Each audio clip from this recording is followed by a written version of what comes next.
All right. Hello, everybody. Welcome back to another episode of the Market Close. It is Friday, February 27th. We are ending out the month of February, and unfortunately, although it's not a surprise, how can it be a surprise given how this month has gone?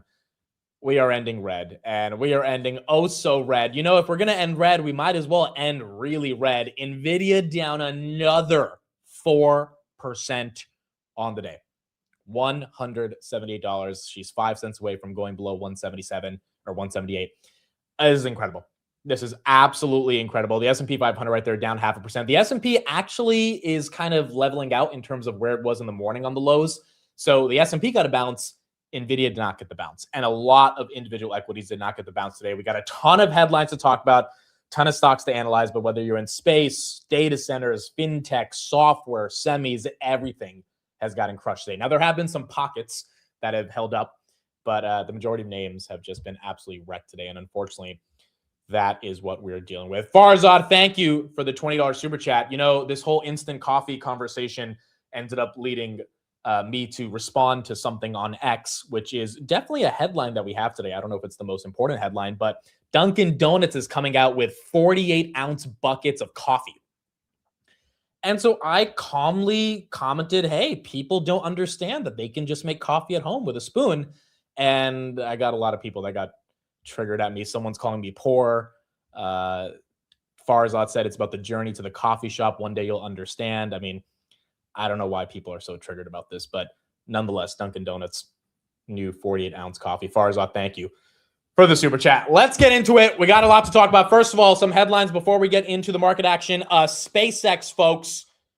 It looks like Elon's recognizing that maybe the market environment is shifting and he needs to take this bad boy public. Bloomberg says SpaceX is getting ready to IPO as early as March. 1.75 trillion is the potential valuation. I mean, I think some people thought it would be 1.2, then it went up to 1.5.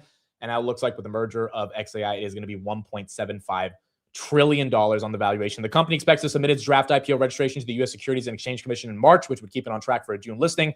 And a listing for SpaceX would raise as much as $50 billion with the valuation as $1.75 trillion. You guys are saying Trump just tweeted. Oh, boy. What did Trump say? Oh, boy. Okay. Trump is pretty mad. Lots of caps lock. Here we go. The United States of America will never allow a radical left woke company to dictate how our great military fights and win wars. That decision belongs to your commander-in-chief and the tremendous leaders I appoint to run our military. The left-wing nutjobs at Anthropic have made a disastrous mistake trying to strong-arm the Department of War and force them to obey their terms of service instead of our Constitution. Their selfishness is putting American lives at risk, our troops in jeopardy, and our national security in jeopardy. Therefore, I am directing every federal agency in the United States government to immediately cease all use of Anthropic's technology. Wow. We don't need it. We don't want it, and we will not do business with them again. There will be a 6-month phase-out period for agencies like the Department of War who are using Anthropic's products at various levels. Anthropic better get their act together and be helpful during this phase-out period, or I will use the full power of the presidency to make them comply with major civil and criminal consequences to follow. We will decide the fate of our country, not some out-of-control, radical left AI company run by people who have no idea what the real world is all about. Thank you for your attention to this matter. All right. Mr. Trump not really happy about Anthropic. I mean, we've been covering the story for the past couple of days now. Tensions have heated up over the past 48 hours as Dario came out with his own quote saying, you know, we are not going to comply with what Pete Hegseth is saying, and we don't want our technology to be used unless we get the right assurances. It looks like Trump is officially cutting ties. Now, granted, I think Trump is also saying this to try to pressure Anthropic and maybe get them to come to the table and kind of comply with the deal. But I think it's very unlikely when the CEO literally makes an entire blog post this morning saying that he's not going to comply. I don't know if this tweet is going to be enough to get him to change his mind. All right. That's what you got from Trump. Now, the question is, who ends up getting this deal? Is it Google? Is it OpenAI? Or is it XAI? I mean, those are the leading models that are out there, right? There's only really 4 of them: Gemini, GPT, Anthropic, or XAI. So I would imagine the government is going to start looking for another platform to be used. And I guess we're going to find out what that platform ends up becoming. S&P 500 right there down about 0.5% on the day. So once again, you got this SpaceX IPO news. You have this Anthropic news. Real quick, just to finish the SpaceX conversation, you guys know my opinion on this. I don't think this valuation makes any sense. I really don't. I think it's a little scary that they're trying to get the IPO out as soon as possible. We saw OpenAI raise $110 billion, but they're not going public. If OpenAI were to say we're going public this year, I would also be a little scared. So, I mean, I think the IPO will be successful for SpaceX, but I don't know with 15 billion of revenue how they're getting to 1.75 trillion, but people will be willing to pay that. I mean, there will be plenty of buyers out there willing to buy it. So it's just one thing we have to keep in mind when it comes to valuation. Speaking of valuations, Stanley Druckenmiller, who I think is one of the top 3 hedge fund managers of all time, he did a brand new interview. After the bell, we're going to listen to what he had to say. I thought he had some relatively important thoughts, and he talked about what he's long, short, how he's thinking about the U.S. economy, how he's thinking about valuation. So we'll talk about that as well. And we'll see what he has to say. Is NVIDIA selling off into the close? NVIDIA, wow, selling off into the close, 177.60. Bloom Energy down 8%, TeraWulf down 8%, Cypher down 5%, Oracle down 4%, CoreWeave 19%, absolutely wrecked on the day. And that also hurt Nebius. Nebius right there, it got below 90 at one point at 88.40. Now it's at 90, down 13% as well. Just an absolute bloodbath when it comes to the data center plays. FinTech also got hit. SoFi, not that much of a recovery, down 7%. The reason why all the banks, American Express, JP Morgan, American Express down 8% on the day, XLF, financials got absolutely destroyed today is because of multiple concerns around private credit. And we talked about that in the morning. These private credit concerns are starting to become a bit more mainstream. We'll see if there's any real juice to these concerns in terms of a contagion effect. But I think the market's trying to front run that. And as a result of the fear around what's going on with private credit, that's why you're seeing the financials just get destroyed from pretty much every angle here. And so we're going to see if that continues or, if that changes at least to some extent. By the way, Netflix officially gets the $2.8 billion that has now been confirmed. And Warner Brothers will be acquired at a $110 billion valuation from Paramount. It's not confirmed in terms of the antitrust process and FTC filings, but the $2.8 billion has been sent to Netflix, which means they opened their bank account about 30 minutes ago and had $2.8 billion waiting for them from Paramount as per the termination, which means there is no way that Netflix gets back into this deal. The stock is up 13%. This has been one of the only names that's actually done well today, given the momentum around the deal ending. And, that's what's helped it out, but everything else has been pretty ugly. Bitcoin right there below 66, 65.6. Ethereum right there, 1922. You got Google that had a relatively okay day. This one was flat. Palantir also not that horrible of a day. It's, barely down 30 cents, 135.60. Really, it's the street just being upset about NVIDIA. And that one has been taking a hit. Dell, again, getting all this demand because of NVIDIA. Dell's up 21% on the day, and NVIDIA's getting sold off. It is weird to see the divergence that is going on, but this is indeed the divergence that is happening. Here's Dan Ives. He was on about 20 minutes ago. Here's his thoughts about the NVIDIA sell-off. For perspective, there's no way they could have done better. I mean, the 78 billion for next quarter, the 500 billion plus in terms of the pipeline, what we see with Blackwell and Rubin. I just think, in my opinion, this is as nervous as I've seen tech investors going back to last April. And we're in a sort of AI ghost narrative where good is bad, bad is worse. But I take a step back. I look at OpenAI with the funding round, check. You look at the data center revenue from NVIDIA, check. I think software is going to start to bottom here, especially after the Anthropic event, Salesforce, ServiceNow, and others. So this is a turbulent period, but our thesis is unchanged. I'd say more bullish relative to the overall thesis. To give some context on what Dan's talking about, and this number is actually even lower because this was before NVIDIA just took another 50-cent hit. NVIDIA is now trading at 16 times forward earnings. Meta's at 18 times. Microsoft's at 20. TSM's at 21. Broadcom's at 22. And I mean, these are the most important companies on the planet.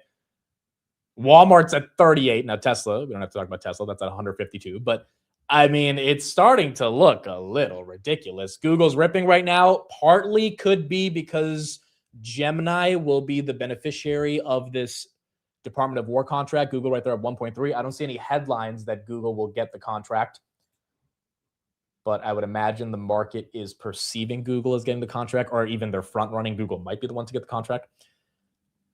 And that's why that stock getting some momentum. I think there could be a different reason. Yeah, 80% revenue growth, 16 forward PE. I mean, does anyone actually feel nervous for what has happened today? Because yes, it sucks to see stocks go down. NVIDIA new low of the day as we get into the close. Like, obviously it's not fun to lose money, and if you're in any of the data center AI trades, you're getting hit today, unless you're in Dell. But I'm not that nervous about it. It's one of those things where you're buying something cheap, and you're buying something that has growth, and you also know there's a lot of anecdotal, qualitative fears that are creating anxiety, but they don't match with the numbers, and eventually the numbers catch up. Netflix getting an even bigger bid right there, 96.50. So let me know in the chat what people did today. I really didn't do anything. I bought the dip on Nvidia yesterday, and that's pretty much all I did this week. But I don't know. It wasn't nerve-wracking. It wasn't super scary. Some of these other stocks still trade at aggressive multiples even after the drawdown. So I get, why it's hard to buy the dip on those, but not some of the other names that we have, like Nvidia. AppLovin down 2.5. Unfortunately, IGV gave back a lot of the gains that it had yesterday, getting a little bounce right there, but still down 1.4%. Salesforce, which was up 5% yesterday, is down 2.7% to 2.75% today. AppLovin, that's down 2.5. A lot of these names just were not able to hold up in terms of this momentum. SoFi, that one's still down 7%. Micron, is that above 400 still? Micron's still above 400, 412 right there. As long as the ROI comes, then everything's going to be fine. I agree. And again, that's what Sam Altman said today in response to the sort of circular financing. He says, as long as OpenAI is able to grow our revenues and we're able to return what we are spending on, then it's not circular. And he's right about that.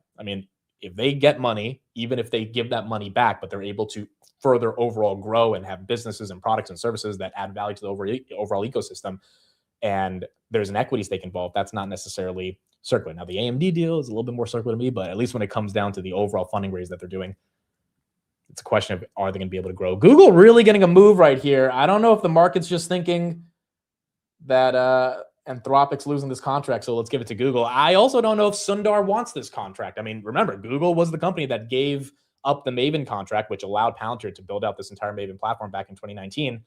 And I think that contract at the same time was about $200 million. So Google has been known to kind of shy away from some of this stuff, and I'd wonder if they actually take up the contract. Costco also ripping right here, up 2.6% on the day. Is Meta ripping? Yeah, Meta's going great. What's happening? We got 2 minutes left of the day. Does the market think Llama is going to be the one to capture Maduro next time or something? Meta and Google getting some candles. How about Amazon? Amazon's also getting a candle. What about Nvidia? Nvidia's going down. What is happening? Nvidia getting to its lows of the day 120 seconds before we close out, and the rest of big tech running up. The Qs are also catching a bid, almost breaking even for the day. They're going to still be red, but the Qs were down way worse. Wow. Apple, though, is falling with Nvidia. Apple down 3% right there. Weird. Apple, Nvidia getting the hit. Amazon, Meta, Google getting a bump right there. What a freaking weird day.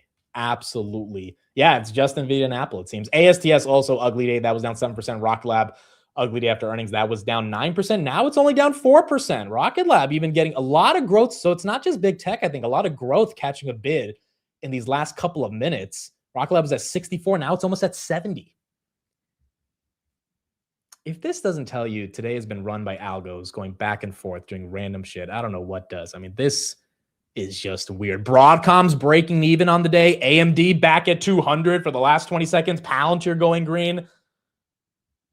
It's a weird day. It is a weird day. All right. Well, let's try to analyze everything that has happened today. Friday, February 27th. Thank you all for being here. The stock market is now closed.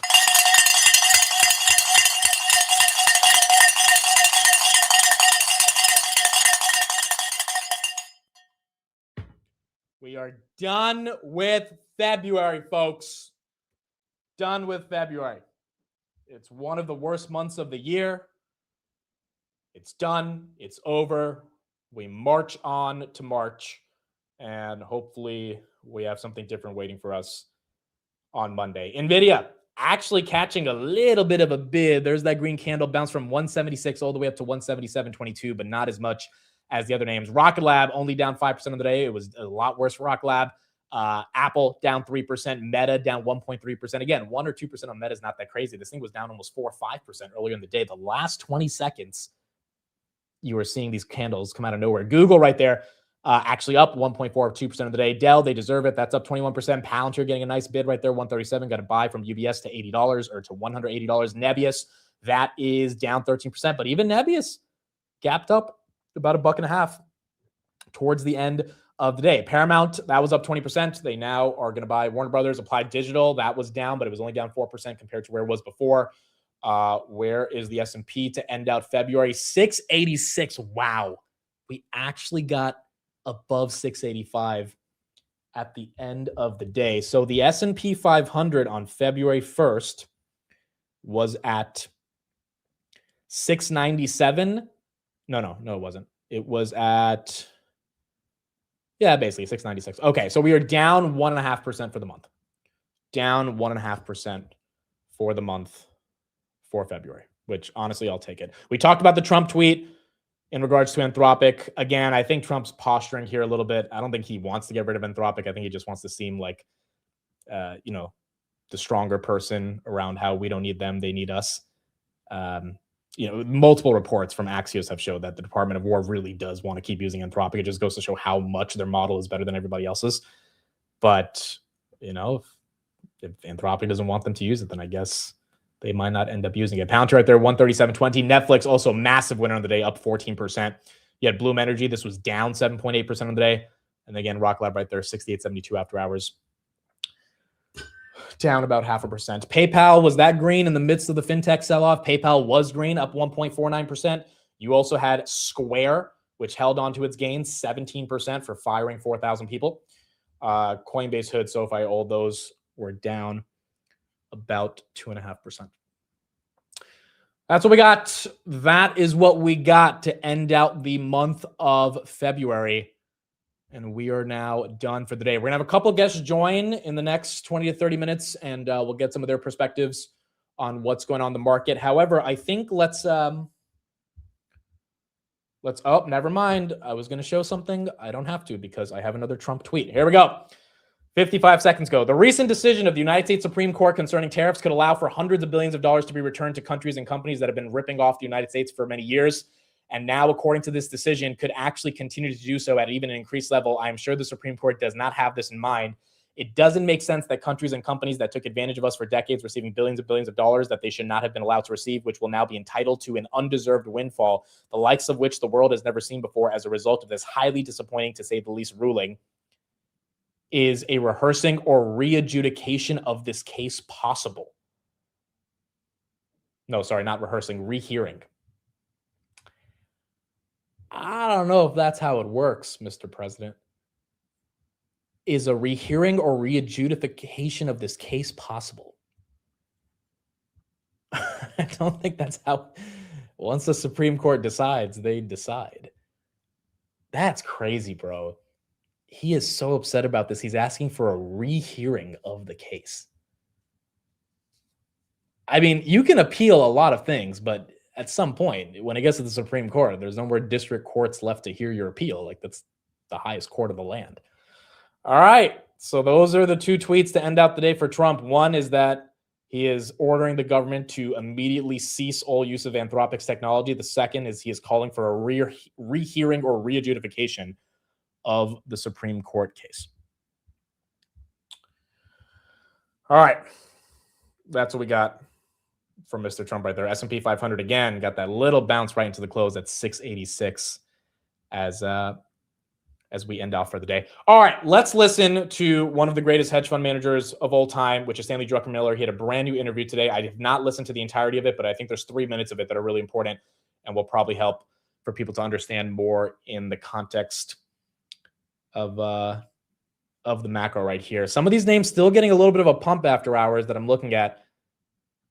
It really does feel like in the last 20 seconds, you had algos go crazy and buy back the names that they sold off right here. NVIDIA even getting a little bump after hours, but the S&P 500 at 686. All right, so this is what Druckenmiller said. I thought it was really interesting. A bunch of things to dissect. We'll have a couple people on the show in a little bit, but let's take a look at some of these things, and then we will keep there. These are his thoughts, 3 minutes on what he's thinking about markets, the U.S. economy, valuations, and where he thinks things are going.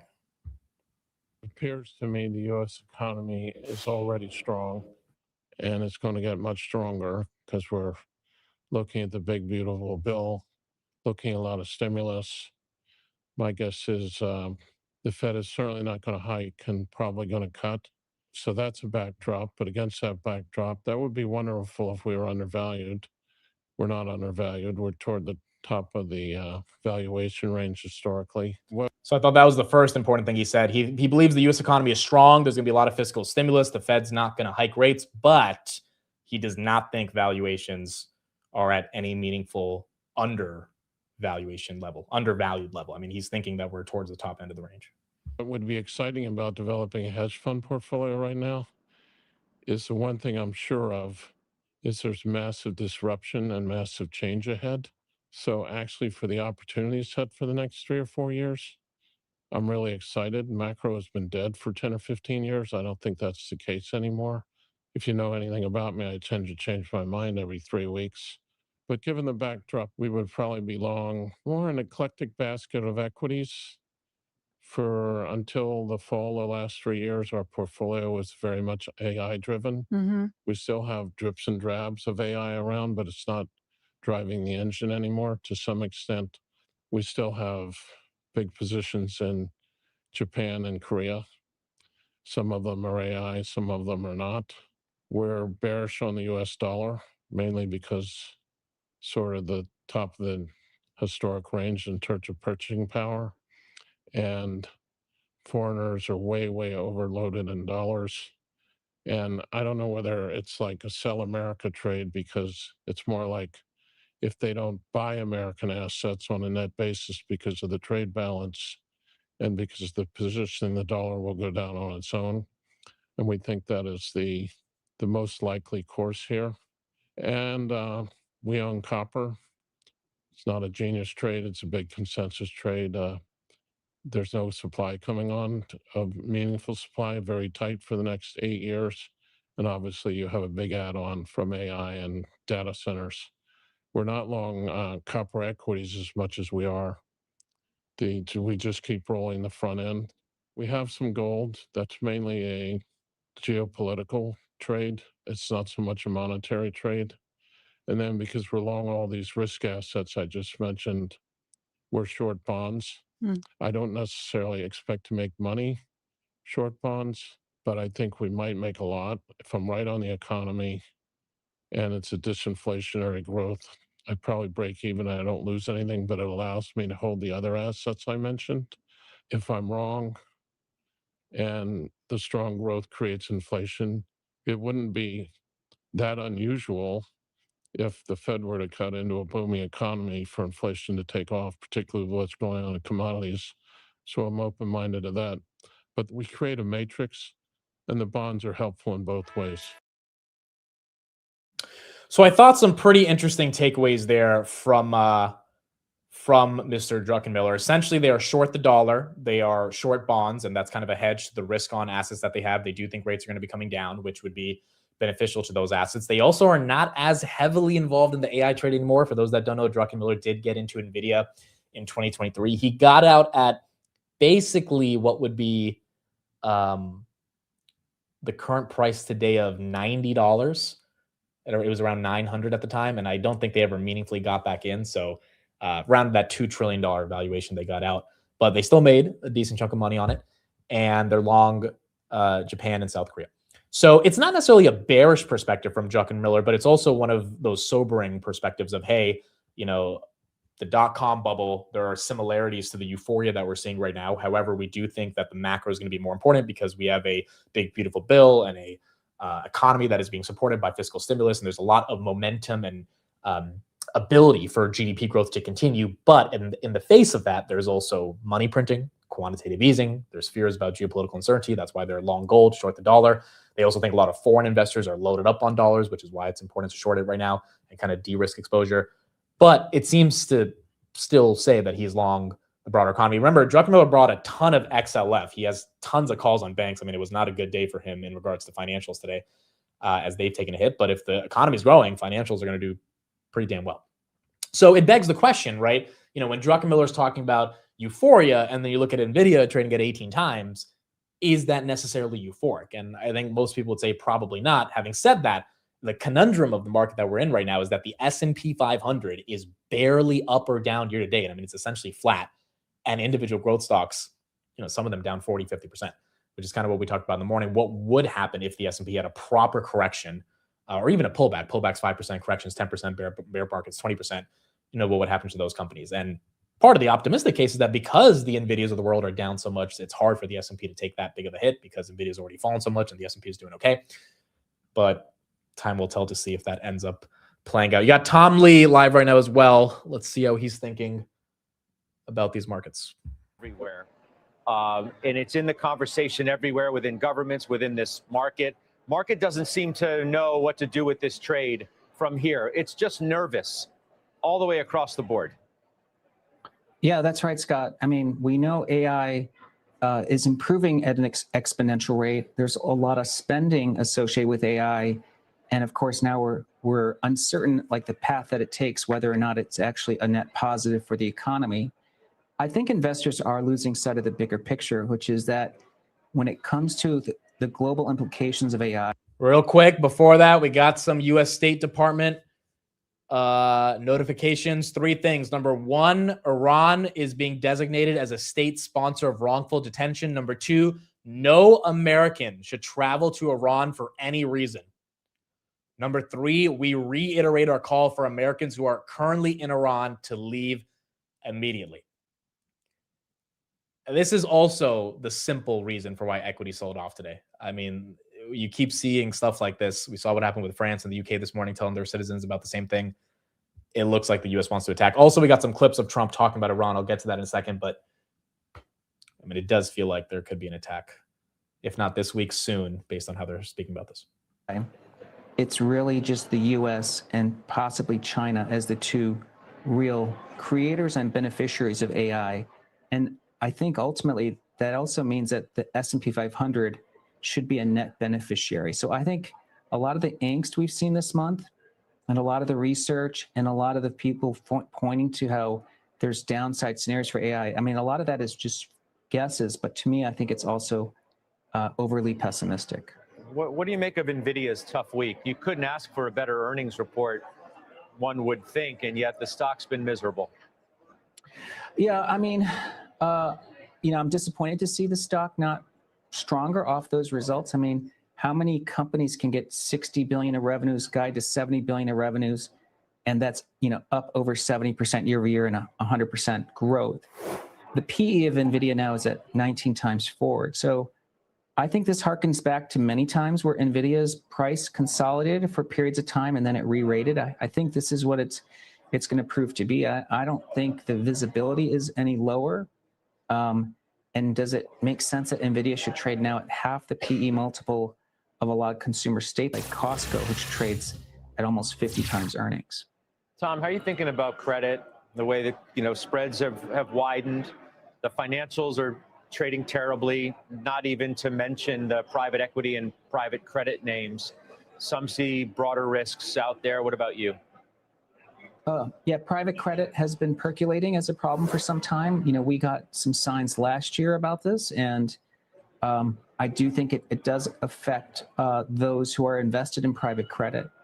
It does also argue the Fed needs to be thinking a lot more about where interest rate policy is. I think the good news is today, after the PPI report, the number of implied Fed cuts actually increased this year from 2.1 to 2.4. Unfortunately, the probability for a cut in March went down because the PPI that was another reason the market probably took a hit today. PPI came in at 2.9 versus 2.6 expected. So, I mean, you had a variety of reasons why markets took the hit. Number 1, I think options were expiring today. Inevitably, you had a lot of calls out of the money, especially on NVIDIA. Number 2, you have this Iran threat. And number 3, you had bad inflation data. So, I mean, it was just not a pretty Friday to end out February, and it really ended up messing up SaaS, fintech, and the semis. And software couldn't even catch the rotation off the semi fall off. But big tech towards the end of the day got a little bit of a bounce, still red on the day. Here are some of the quotes from Trump. So he was asked a lot about this Iran situation, and here are couple of things of what he said. Let's pull this up right here. Should be able to see it. Well,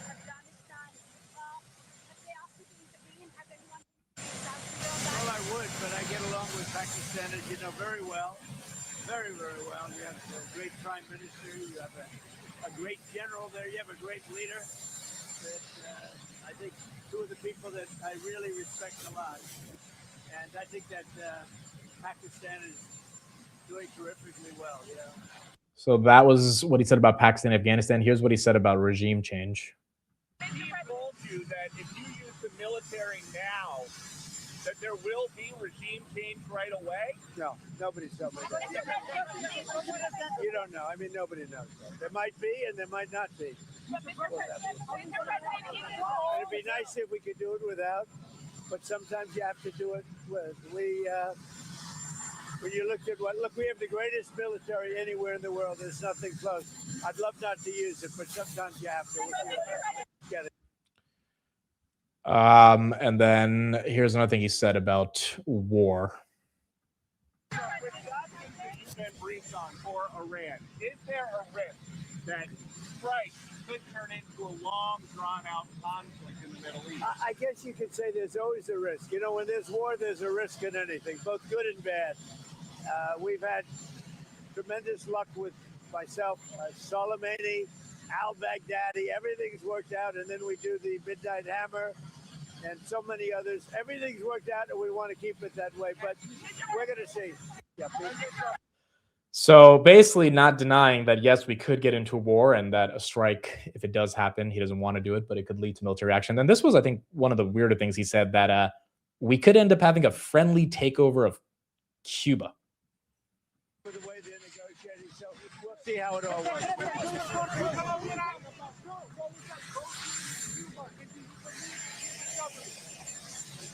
The Cuban government is talking with us. They're in a big deal of trouble, as you know. They have no money, they have no anything right now, but they're talking with us, and maybe we'll have a friendly takeover of Cuba. We could very well end up having a friendly takeover of Cuba. What about the post? After many, many years, we've had a lot of years of dealing with Cuba. I've been hearing about Cuba since I'm a little boy, but they're in big trouble, and we could very well, something good, I think very positive for the people that were expelled or worse from Cuba that live here. You know, we have people living here that want to go back to Cuba, and they're very happy with what's going on. I don't know if takeovers are necessarily friendly, but that's what Mr. Trump had to say. Let's bring on a guest on this Friday, get their perspective on what they think happened in the markets today. Ladies and gentlemen, it's been a couple weeks. We got Sam. How you doing, man? It's a couple weeks. Wasn't that like last Wednesday? Were you on last Wednesday? Did we do an earnings together? Was that NVIDIA earnings? No, yeah, you were on NVIDIA. I forgot. Yeah, don't worry. I was Jensen Wong. Hey, nice shirt. Reminds me of a Venezuelan president that got taken out. He got the Nike wear. By the way, Sam, you left the "don't add yet" on your name. I did. All right. Well, don't add me then. Sam is so professional. He'll like write "don't add yet" while he's getting ready, and I'll like see it immediately. Yeah. Like, oh, I know not to add him, but okay. Yeah. Thank you for that. Wow. right, what a dude. day.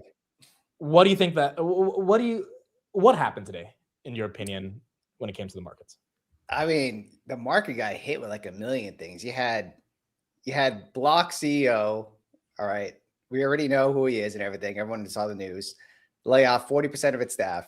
And he put inside, it was because of AI, whatever. And then other people on Twitter are basically saying, like, wait, he had like a $68 million party just last September. He did. So he's like kind of making up for it. And like he just throws these crazy parties and he's using salaries to pay for that. And then other people are saying it's because of the bloat that he hired during COVID, which is probably all of that. And Jam and Ball actually wrote an interesting article today. I don't know if you read Clouded Judgment by him on a Substack. But he basically said it's all of it, right? Now, Altimeter has like their cases, you know, for everything. But so far from what I've heard from CEOs and stuff is that this is like really overblown, right? But generally speaking, we heard that Jensen Huang just said that on Wednesday, right? And he even said the next day on Bloomberg and everything. So it's probably everything. But you know how the market is. They hear everything all at once and they think like, oh my goodness. So like, let's sell off software after a massive bounce yesterday. Yeah. And then on top of that, you had other things happen in the news, in the market. You had the CoreWeave earnings. Basically, they did not do good in earnings whatsoever. They slowed down growth. Their margins contracted, and have the worst thing you could possibly hear. Even though, you know, the ARR numbers sound really good, it's like close to $30 billion, but the market doesn't care about that anymore with them because they know there's a lot of overhang risk with OpenAI. And I believe today, I don't have access to a Bloomberg, but I was reading somewhere that Oracle credit spreads are at its widest since 2009. So like they got even wider than they had before. So there's obviously a lot of risk in the market. And I don't think the additional raise, $110 billion OpenAI really helps the situation. But that's just like fueling the fire, right? Well, why do you think Nvidia got hit as bad as it got hit today?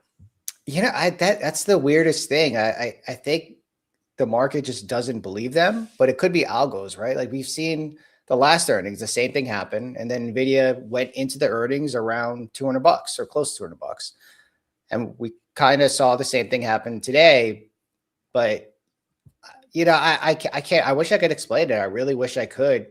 But I think it's just a bit more of the rotation into defensive still. And if it takes selling part of a $5 trillion company, close to $5 trillion company, to add more fuel to other sectors, like XLV is up almost 2%, XLP is up 1.3%, XLE, XLU, like your classic defensives are up today. And in fact, even Google was up today, right? Google and Meta were up today, which is really weird.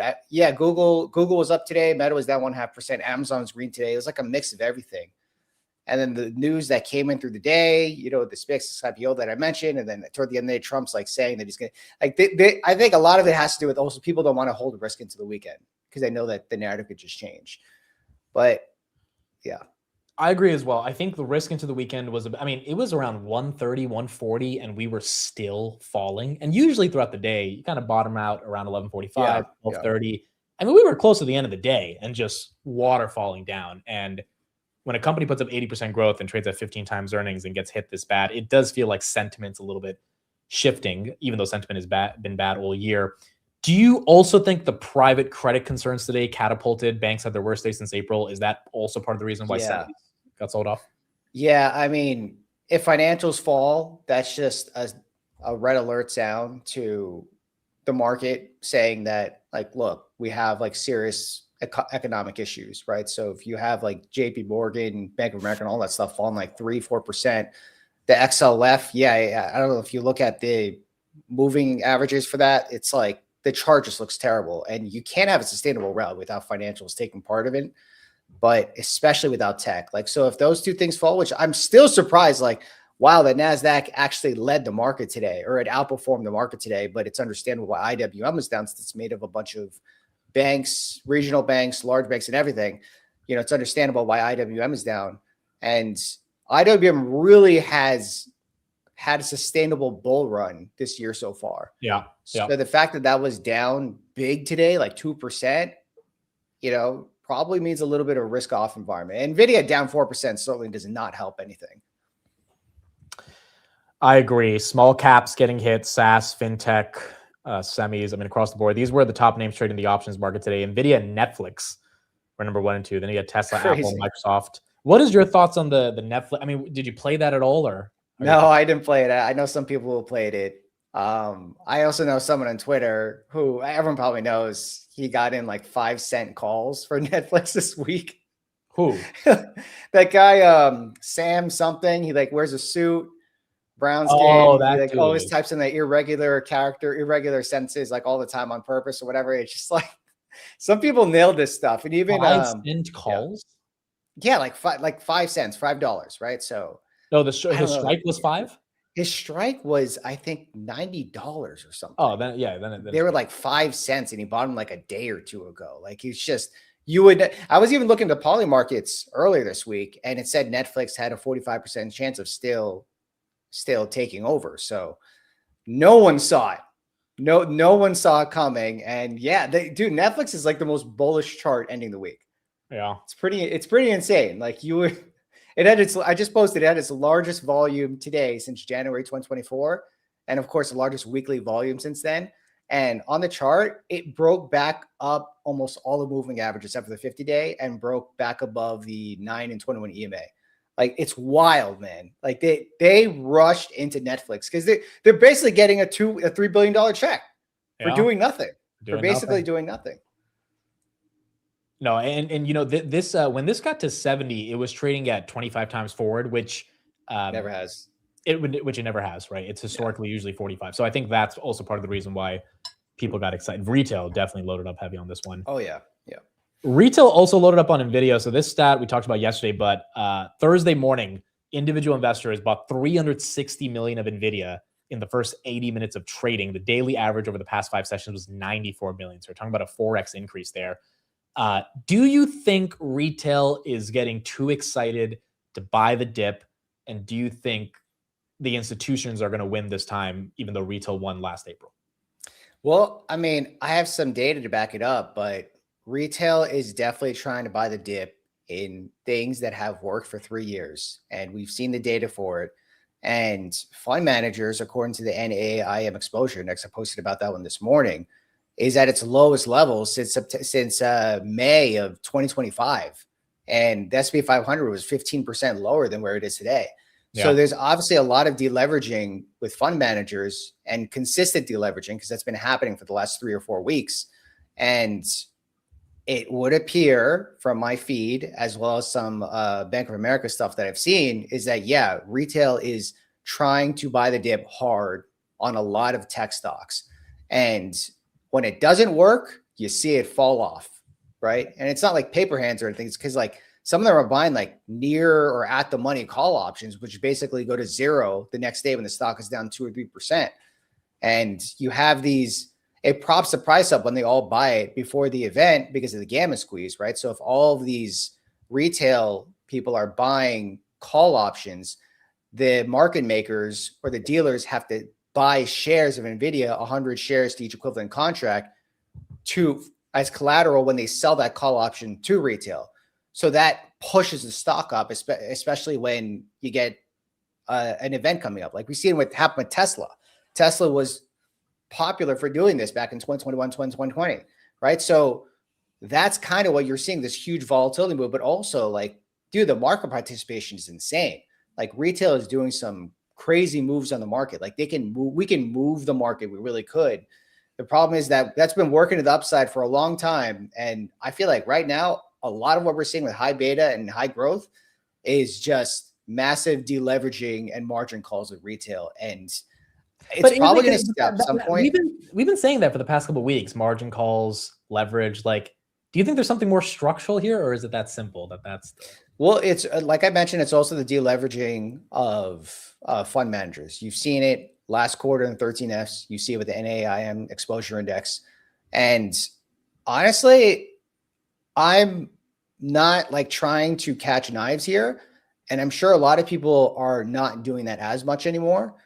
And I think that will probably explain the reason why we've just been in trading this massive range to October, right? Like everyone had their faces ripped off to the downside in October 9 or in October 10, whichever that day was that Trump was tweeting all that stuff. And since then, it has just been brutal, right? Wow. If you've been investing in high beta, high growth, and I have myself too, like it's been like a roller coaster, especially this year. Like it's just been insane. And then the crazy part is literally that you have 4 sectors of the S&P 500 or 5 sectors that are up like 20, 30% year to date. Yeah. And just now you're starting to see the pullback in SanDisk, Micron, Citron,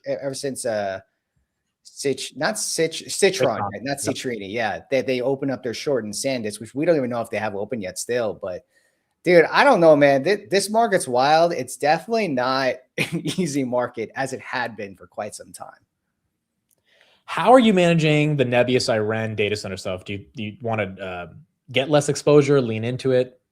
Or what do you think? Yes. So I did it last week. I sold my Iran position and I've even posted about it too. So it shouldn't really come as any surprise. And of course I'm keeping my Nebius position because this sector is very risky right now, right? Especially with everything you're seeing with the core weave, and it's probably not going to spread to Iron and Nebius because they're very much like full stack. They're pretty diversified, or at least Iron's going to get even more diversified with their full stack as well. Nebius is the most diverse out of all of them, which is the reason why I like it the most, and that's when I was in first. And it's probably going to continue until we see things kind of settle down. I don't know when that is. So if I'm going to do this, I'll probably get back in Iron like when things start settling down. But until then, like now for me is just not the time to be trying to call the bottoms, trying to play long upside margin calls and everything. Like not margin calls, but like margin and calls. Yeah. Like it just does not, I'm not an active trader. Like I might throw something on like every other day or something. Right. But like very small risk size, but dude, that I feel like that time is just, it slapped you in the face if you're doing that in the beginning of the year. And this year it's not rewarding to do it as much as it had been. Yeah, the EOSCs of the world, the T1s. I mean, those dude.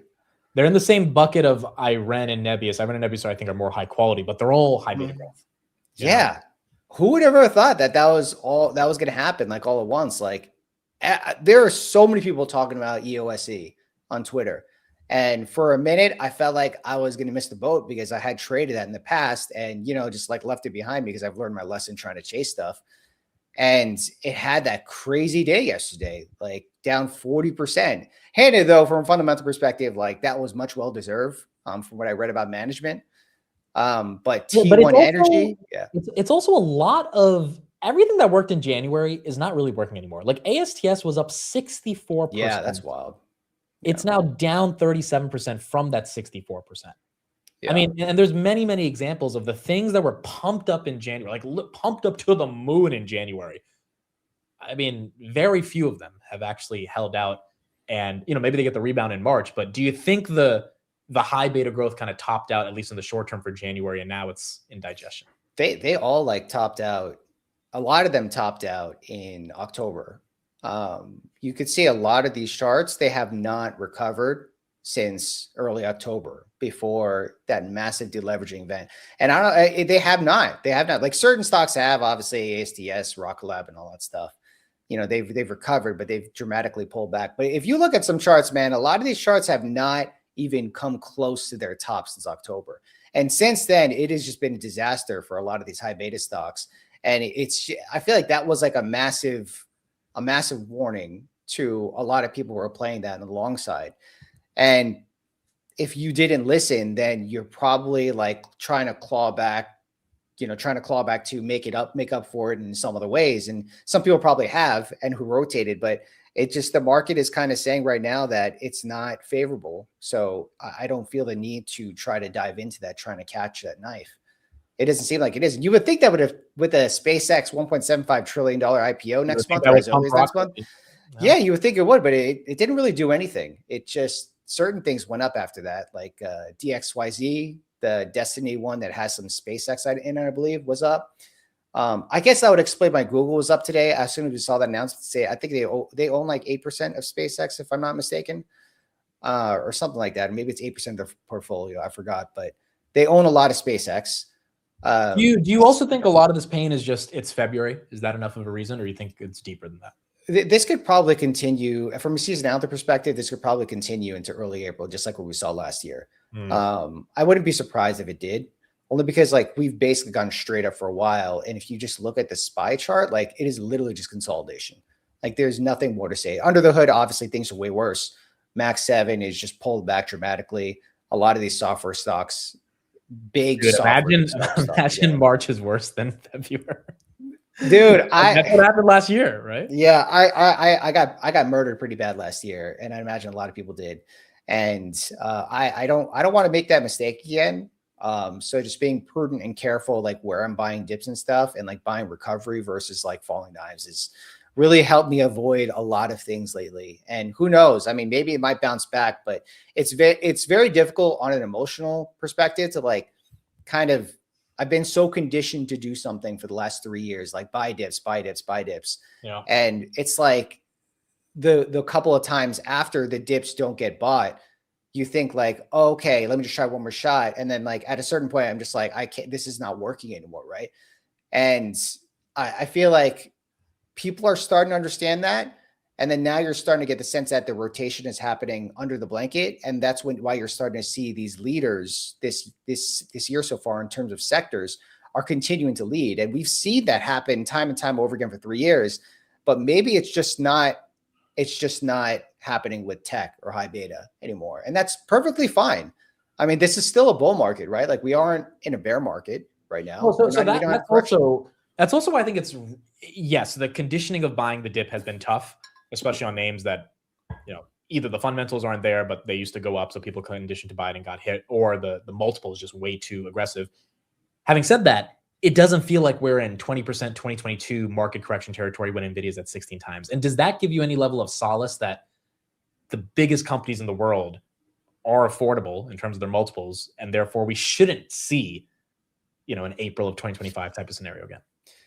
I mean, I'm just staying cautious, and the reason why is because multiples, especially on a price to earnings forward perspective, can seem cheap, but they usually seem cheap at peaks, right? So I don't know if this is a peak, but the market certainly doesn't care about its multiple. It isn't like, whoa, NVIDIA is cheaper than S&P 500. We need to buy this thing up. Like, no, it doesn't care. And I'm going to put my ear in the ground and just listen to it and wait until that recovery does happen. But if you think about it, right now, NVIDIA is growing at high double digits in terms of earnings or bottom line, right?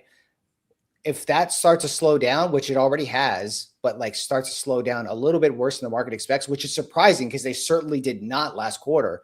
I think that's what the market's waiting for, or at least it thinks it's going to happen. And you would think that because of the surprise, if we head into NVIDIA earnings and NVIDIA was like 170, it probably would have rallied, right? But there was so much optimism heading into the earnings that even though they showed up, you still did not get any type of appreciation from that. It was more like, we still don't believe you sort of thing, which is just, it's crazy. Like I've never seen this happen in the market before. But then again, this isn't a normal market nowadays. How do you make sense of SoFi and the fintech collapse? It's a continual just downtrend with this.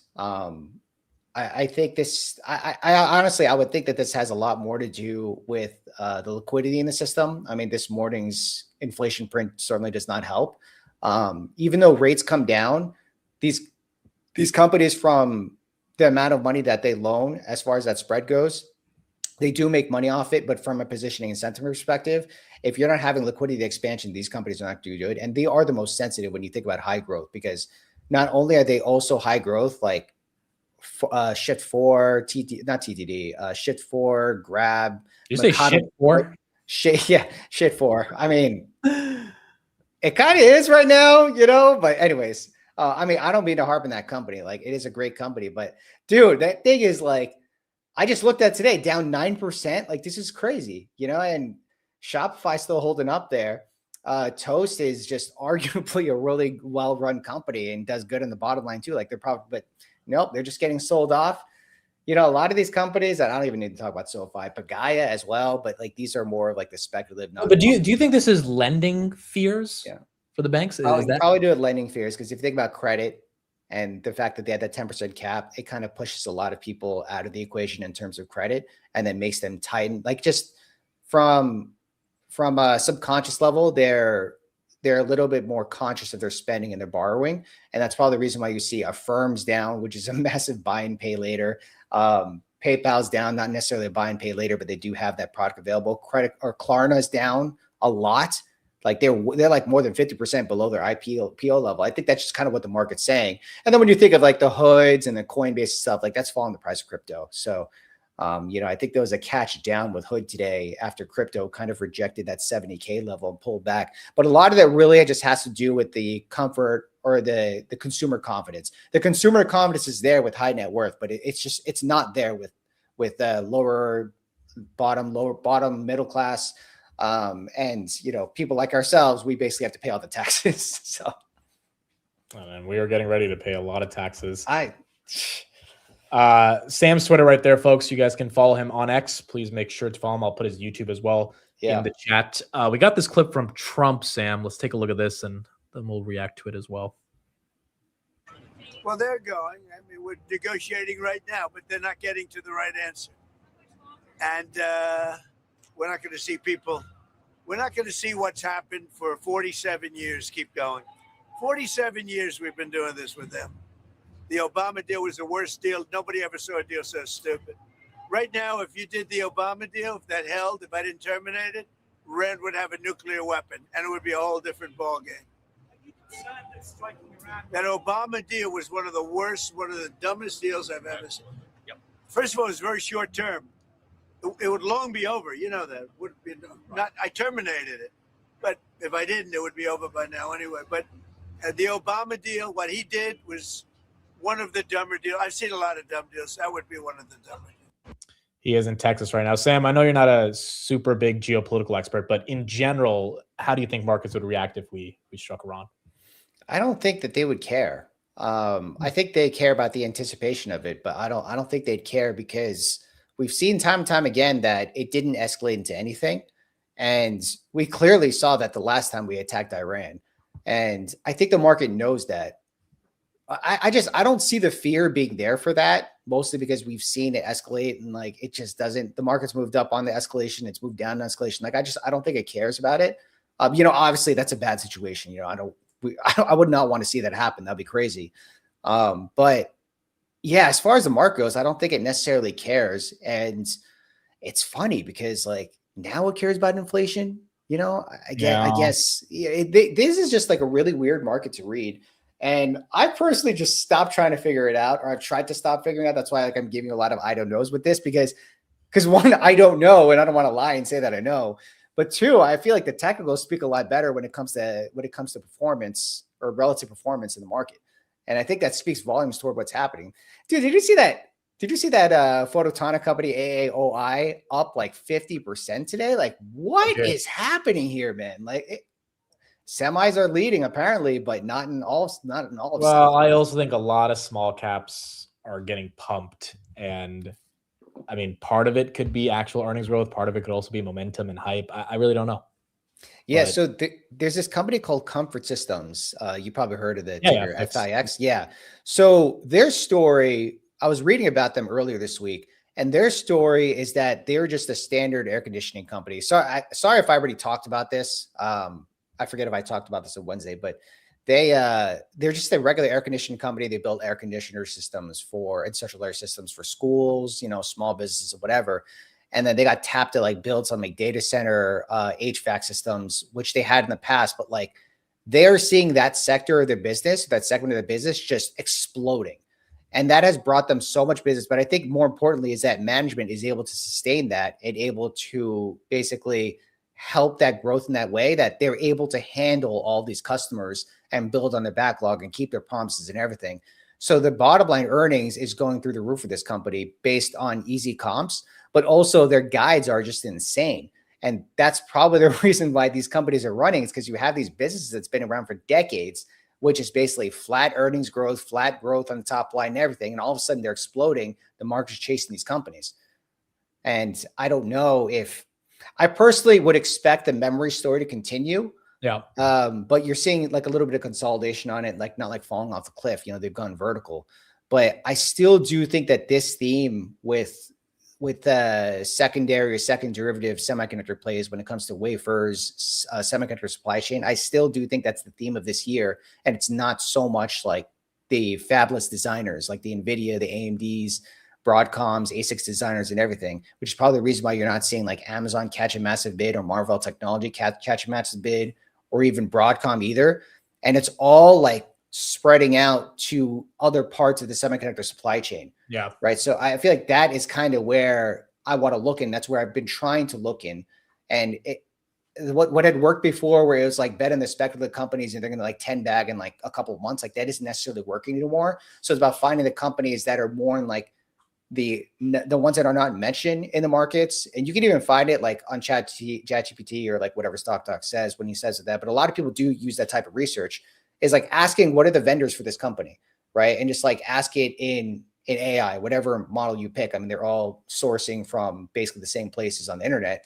But like asking those questions, listen to some earning calls like Perplexity Finance. Like you can literally ask it a question based on the transcript and like see if like any names are picked out, and like look up those names, see what's publicly traded, take a look at like all that stuff. Like I feel like that's kind of where the edge is right now in the market.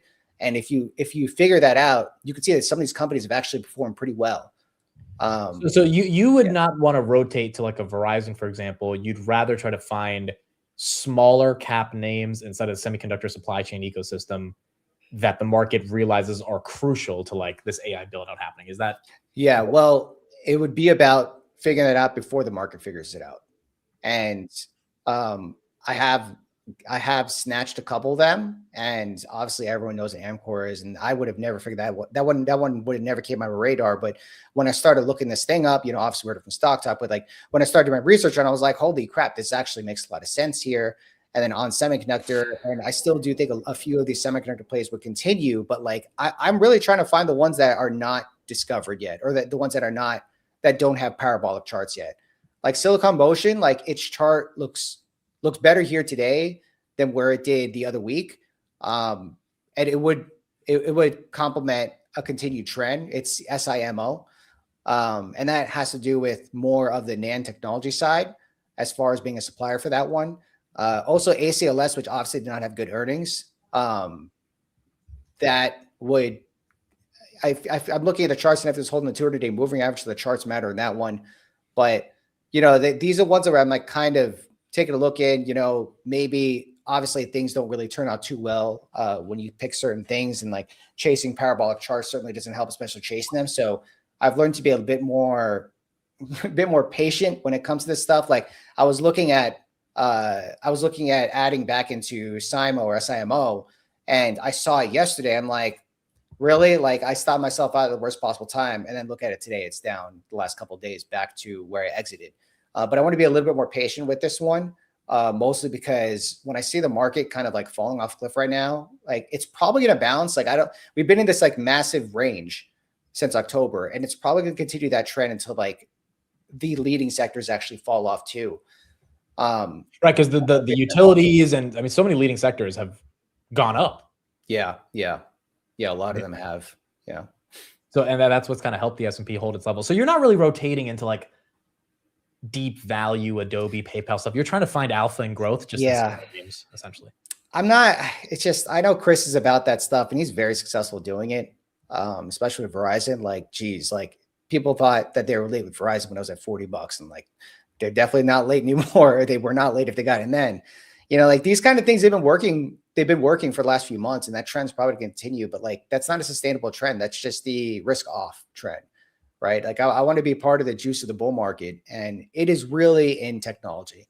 And that is my specialty. Like I'm not too prudent when it comes to like reading debt, like, or renewing of debt over a period of time, like the thesis for the cruise lines that Chris had.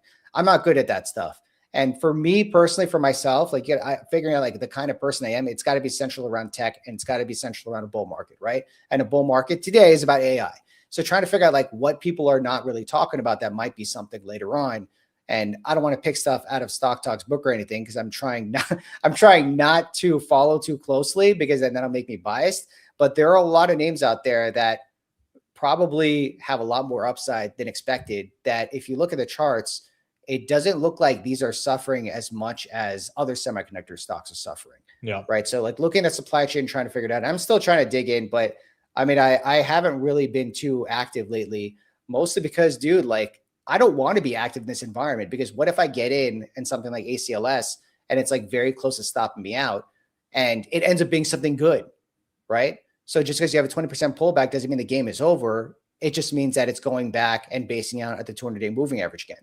Like, what if that sort of stuff is happening? And that's the reason why I'm not trying to fire too many bullets all at once, because of that, right? Because you could very easily in this market, you can stop yourself out in one day if that is your thing, to kind of perfect the timing. And then the next day, it's a massive fake out or a shakeout, and it just rips back up. That's happened so many times at so many companies lately. It's happened like 3 times this month, even though we're still red.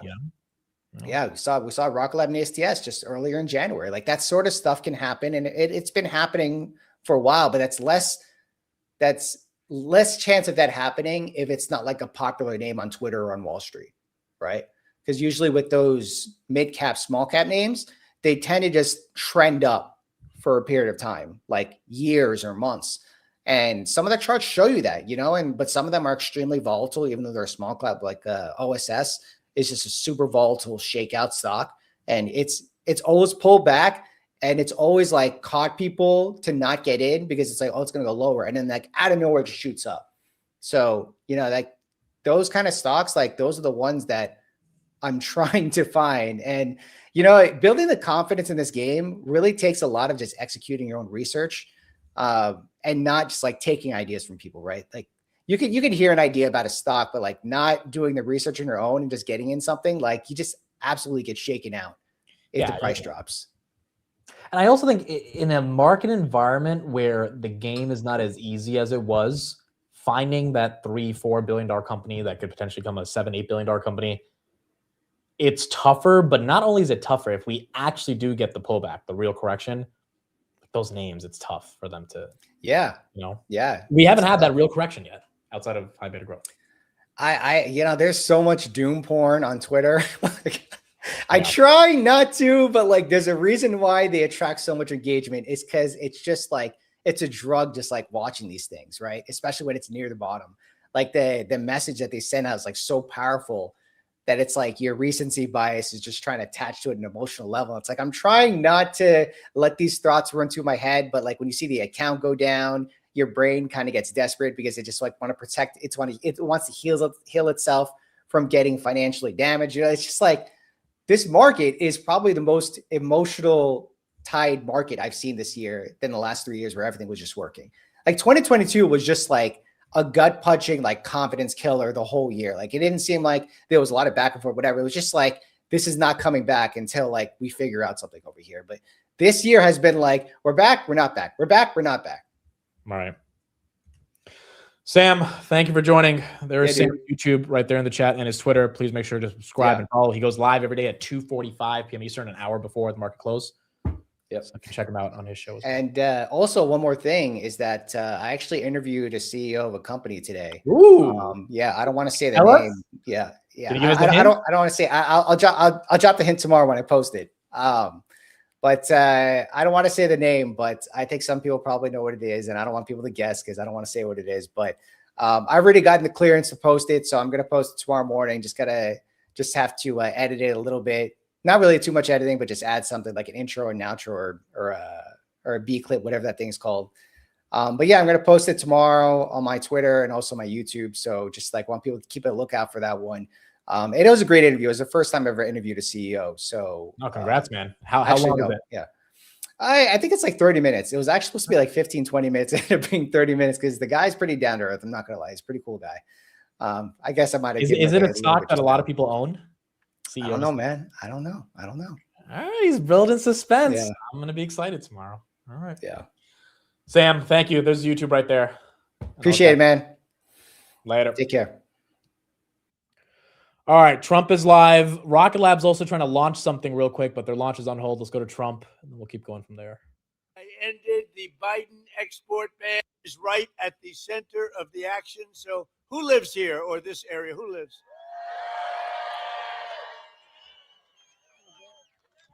A lot of happy people here. Okay, we're not getting anything from Trump. We'll try to get some of his quotes later, but he's in Texas right now, basically on a campaign speech. This Rocket Lab thing, I want to see if they're going to go, but it's on hold right now, as you guys can see right here. So once it gets off hold, it was supposed to launch 2 minutes ago, but it's not. So once that does launch, we'll take a look at it. Friday, we got one more guest joining the show, as they do every Friday. Ladies and gentlemen, let's hear from Mr. Milkman. Steve, how are you? Hello, Ned. How are you? I'm good. Are you in the car? I am.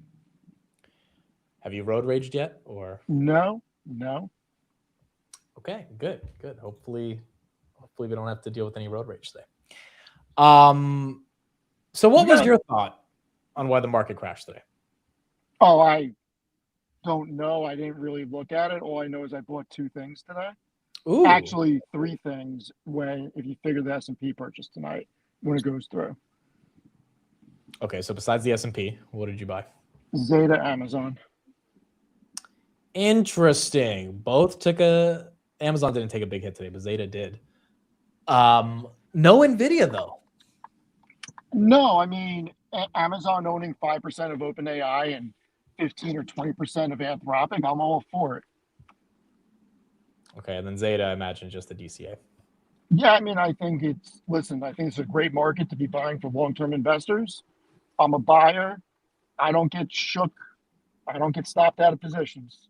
Like, you're not going to see me running for the hills.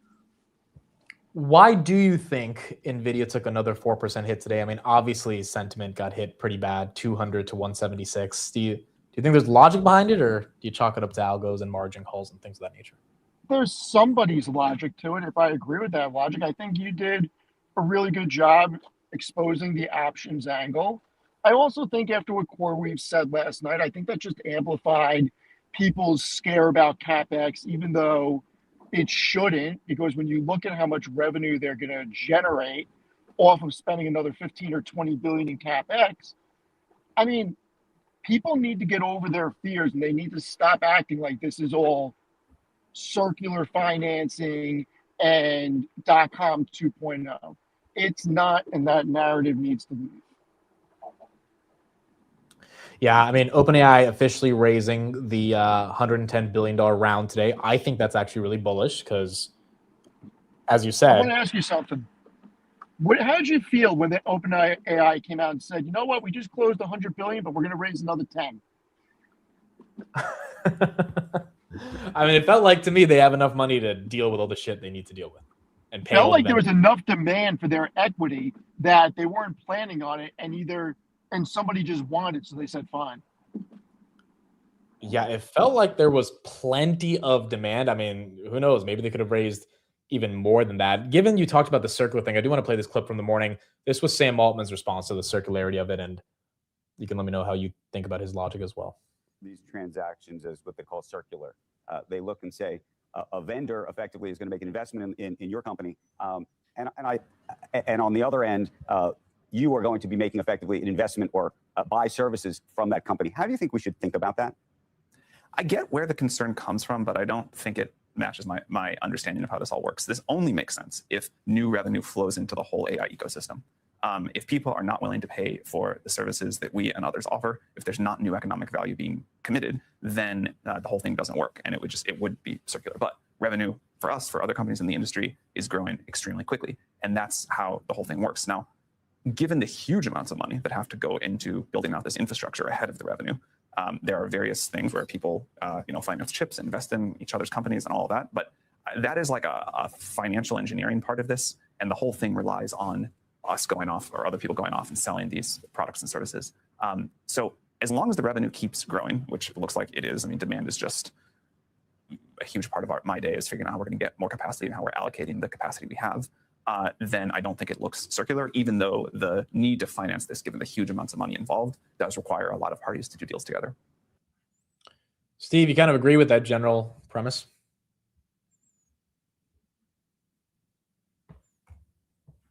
You're not on mute, but we cannot hear you if you are talking. You might have to refresh.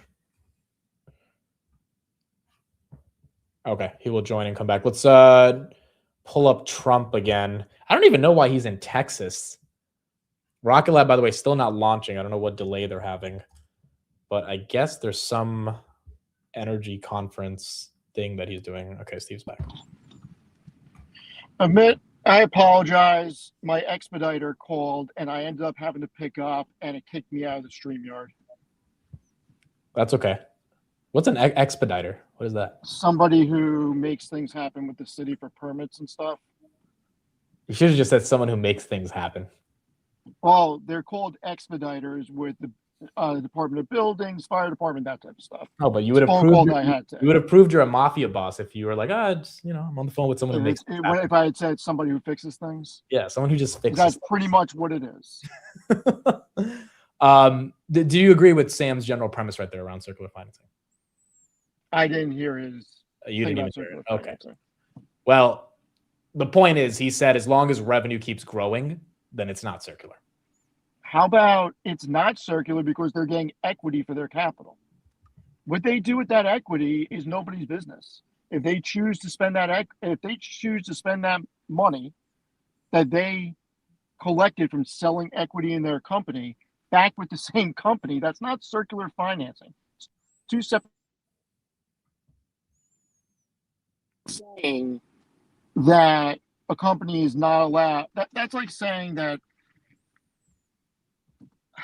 how do I put this? I can't buy a stake in your company. I guess that's the wrong way to say it. Sorry, somebody's calling me that I just hung up on. I put my phone on silent so nobody can call me. Look, you're selling equity in a company. What they choose to do with that capital, secondary. It's not circular. Yeah, I also agree. And I mean, at the end of the day, if it's going to continue leading to revenue growth, then it should not be the biggest issue in the world. Rocket Lab, by the way, it looks like 16 minutes now for the launch. It went from 250 to 16. So whenever they do launch it, we'll go to it. But is getting a bit of a delay right there. Let's transition to this topic because I think it's important as well. Iran and what's going on with the United States. Now, you're getting some conflicting information here from the foreign minister of Iran. Trump said today they're enriching uranium and we need them to stop. And here's what the Iranian foreign minister said. So the enriched material, the things that could be used as nuclear fuel for a bomb, you're saying Iran would not keep on their own soil? They would give it up. They would give it up? They will not be able to actually accumulate that material that will enable them to create a bomb.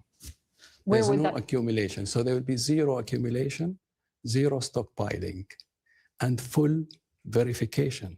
That is also equally important achievement, I think. A full and comprehensive verification by the IAEA, which is the agency in charge of this file. The UN nuclear watchdog. That's So right. you're saying all enriched material would be shipped someplace else, not Russia, but No. The current stockpiles that still exist. the things that are still in Iran. I think that there is agreement now that this will be downblended to the lowest level possible. Now, obviously, the U.S. administration disagrees. Steve, I know you're not a geopolitical expert on uranium enrichment, but in general, do you think people should be concerned about a potential strike, or it's something that's just inevitable and the market will power through it? I think the market's going to power through it. Look, obviously, I don't think anybody wants a strike to happen. We shouldn't, because that means loss of life. But I think it's going to end up being, a week or two of volatility. I don't think it's going to be a long, drawn-out war if it happens. I don't want it to happen, but it's not something that... Is it going to impact any corporate earnings on our side? No. Well, the only way I think it could is if oil prices go to the moon. But, hopefully... I mean, Trump is also not going to let that happen. But here's the thing. Iran is what? The 6th or 7th largest oil-producing nation. They produce... I really don't remember. You can go to Trading Economics. They have it right there. But it's U.S., Saudi Arabia, or Russia, Saudi Arabia, Canada. I forget who the 5th one is. I think they're below Canada, but Canada is what, 4 or 5 million barrels per day? Yeah. Well, I think the broader problem is the Strait of Hormuz, if that gets compromised. But then again, Trump knows this affordability thing means he can't have oil prices go to the moon. So even if there were to be a strike, I mean, unless it's like Iraq 2.0, then it's like, all right, whatever. I guess we'll see what happens. Different story. I just think that he's too concerned about the economy and getting people elected in the midterms to do anything rash. Yeah, I would also tend to agree. How about the administration coming out and talking about Anthropic, and then our Secretary of War basically seconding it on X? Well, did you see the Trump tweet like 2 or 20 minutes ago? No, I did not.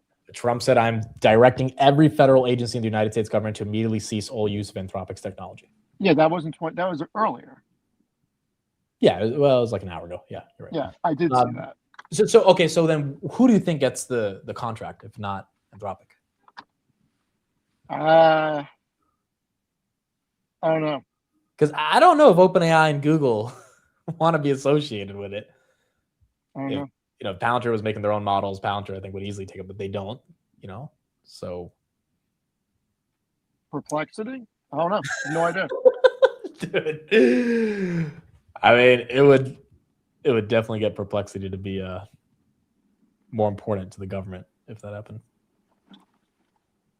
Yeah, I don't know. I mean, and the Axios did report that the government and Anthropic are still in negotiations. I think the tweet by Trump was more so trying to get leverage and not necessarily just like, hey, we hate it's you. strong arming. It's what he does. Yeah, I think that was the broader appeal of it.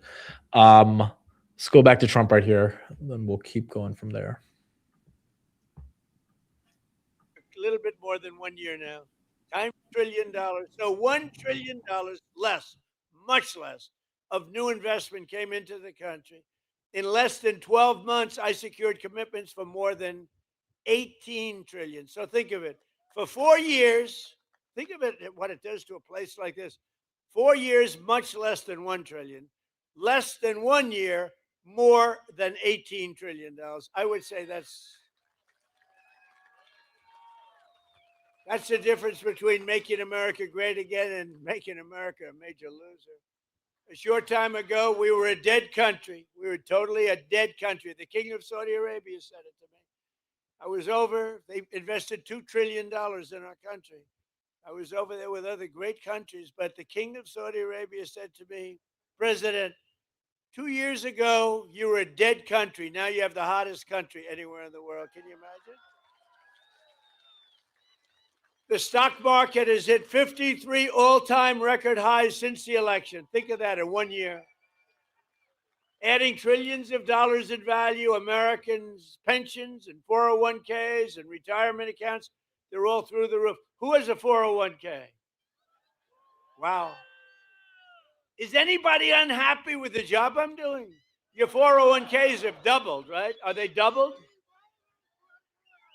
I have a policeman. I tell the story. Same guy. I meet him, but it's this wonderful, tough policeman from New York. He's taking good care of us, and he said, "Sir, it's so good. My married life has gotten so much better. Why? My wife thought I was a loser financially. I couldn't make any money because my 401k was dying for years, and now she thinks I'm the smartest financial genius ever. It's made my sex life good. It's made my life good." It's given me a tremendous boost in life, sir. This is a big, tough cop. He said, my wife treated me like a dog, and now she admires my financial genius, and I haven't done anything. My 401k has gone through the roof. So I said, thank you very much. But everybody's there, right? Everybody's up. Has anybody gone down with their 401k? Because if you do, you're a loser. Nobody. Well, Steve, any reaction to what you just heard? Yeah, I wish you didn't say any of that. What is happening, dude? The only thing that I'm happy that he says 53 new highs, which is important because it shows a trend up. And I think the rest of the commentary, none of it needed to be said. He said if your 401k didn't double, which I don't know how many 401ks have doubled since he became president. I don't think many have unless you YOLO'd 1 or 2 stocks in your 401k, but that's not what a 401k is for. So he said you're a loser if you haven't doubled your 401k. No, I thought, I mean, maybe I heard it incorrectly. I thought he said if it went down. Okay, so you're a loser if your 401k is down. And then 2, he said your sex life should be better because your 401k is up.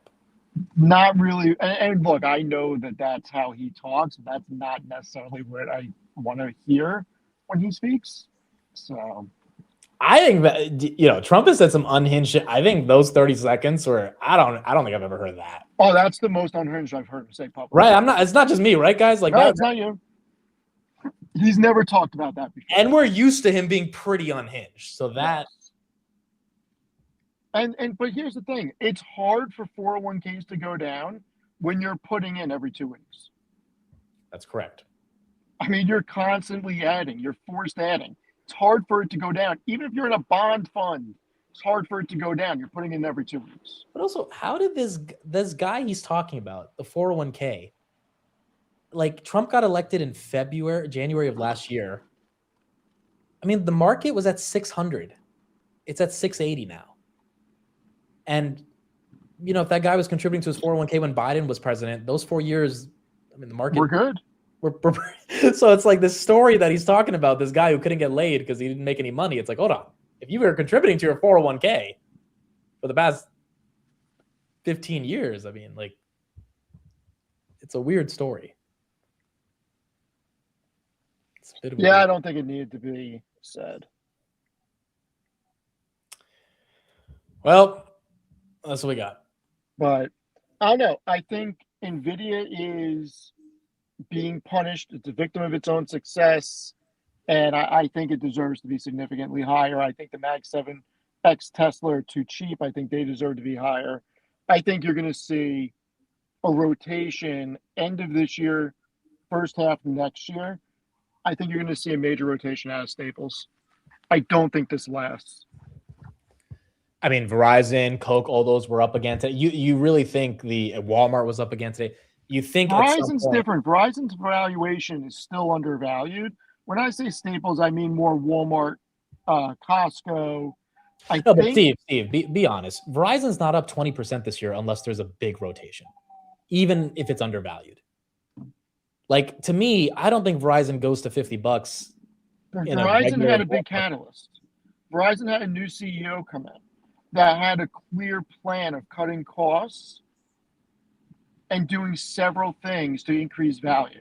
They haven't had that in a while. 20% in a month and a half hasn't happened in 20 years for Verizon to start the year. I get it. I don't think it's because of the CEO. It's still undervalued, though. I think that's fair. I just think the only reason it's up is because everything else is down. I mean, you look at stuff like Enbridge. Enbridge is up a lot. Well, Enbridge is more energy, though, right? Yeah. You know, Chevron. Look at Chevron. Chevron's gone 140 to 185 in the past 2 months. Yeah, though that I get, because energy makes sense, data centers, but why is Coke up 18% to start the year? Yeah, not saying that it shouldn't get a premium. It's just, but I don't think people are buying this if NVIDIA's up 18%. It's a flight to safety trade, 1. 2, I think the theme of these companies, I think people really believe these companies are going to be able to conduct large-scale layoffs, automate a lot of back-office processes, and expand margins. I really think that that's going to be the theme this year now. The more I talk to my buddy, and the more he says it to me, the more I'm starting to agree with him. Okay, it makes sense. So then, do you think people stay in the Cokes and McDonald's of the world, or no? I think that they're going to stay, and then for a little bit, and then after maybe, I don't know how many percent, but eventually they're going to rotate out back to tech. Eventually, tech's going to catch that bid and then go further. So my question is, when do you? So I know you don't know when, but if you had to guess, I mean, NVIDIA's at 15 times forward. At what point does it go to 10 times forward for a tap? Like, I didn't think NVIDIA was going this low. Do I think it's going below 170? No, but it could. I don't know. People are scared of tech right now. Makes no sense.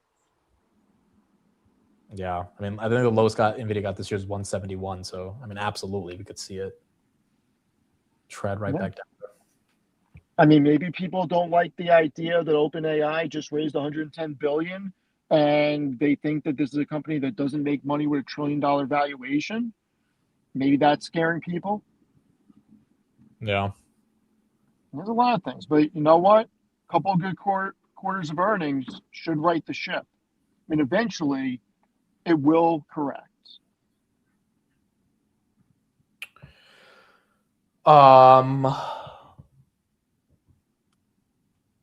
Lindsey Graham just tweeted. I don't know. I laid the case out in my article today. Oh, yeah, you do have an. Lindsey Graham just tweeted that we're dealing with the Iran situation and the Senate will be talking about it. Yeah, let me link your article. So you gave NVIDIA a strong buy. I mean, you kind of just walked us through the thesis, but this is a really cool idea, becoming the Berkshire of technology. Essentially, you're saying they can become a holding company for a lot of equity stakes. Yeah, I mean, what do you do when you make $3 billion a week in net income? Yeah. When you don't have debt, you don't need to buy back shares. Buy share. They should buy $50 billion worth of Amazon. Is what they should do. Get even more adjacent ownership to Anthropic and OpenAI through them. I so agree with this. That we're going to wake up in 10 years and NVIDIA is going to be able to A, have big equity stakes, B, sell that off to increase EPS, D, buy back a ton of stock to keep. I mean, like, there are so many things they can do by making these investments. I agree. SoFi, this one took another 7% hit today. I know you talked about this a little bit last night, but what do you think is happening with SoFi? Did you see my tweet today? I'm looking at it right now. I went to war with somebody. I stopped what I was doing and I fired that off. You got into beef today? Yeah, I fired. I didn't even know you were in beef. You didn't tell me you got into beef. It got so big. Look at your text message I just sent you. Dude, don't say anything about the text message live. Just acknowledge that you see what I sent you. Oh, wow. Wow. Dude, why are you telling me this just now? It just happened. Oh, I see the timestamp. It just happened. Holy crap, dude. You and I are going to have to talk offline. Guys, Steve got into some beef. Some beef. Okay, so explain the backstory behind this. What happened today? Why are you getting into this? Well, I mean, look, somebody basically called me out about what I said last night and said they've never seen somebody flip-flop so much on a company. Wait, and your DMs? How did they call you out? No, publicly on X. And I saw it. And I responded in kind. And they started bringing up that I don't know about tangible book value. And they cited Morgan Stanley, JP Morgan, SoFi, and another company. One, Morgan Stanley's an investment bank. They don't do the same thing. Don't use them as a valuation on tangible book value. That's not how Morgan Stanley is valued. And then I gave a dissertation about how banks are valued. And it's my opinion that SoFi is being looked at as a bank.